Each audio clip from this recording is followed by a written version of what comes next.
Hi viewers, in today's video, I am going to show you how to hide your likes reels on Instagram.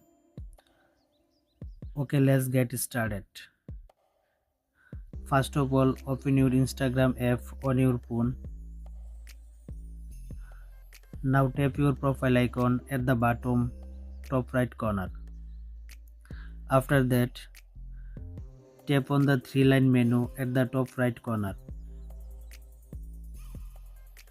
Scroll down a little and find Activity in Friends tab.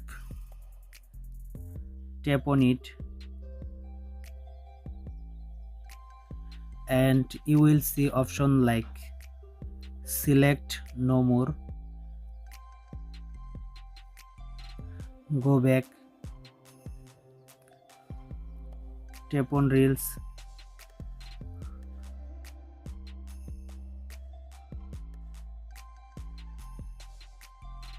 now your friend would not be able to see your liked reels anymore.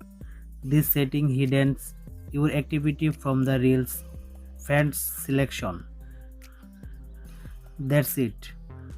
Like, comment and subscribe for more tips. Thanks for watching.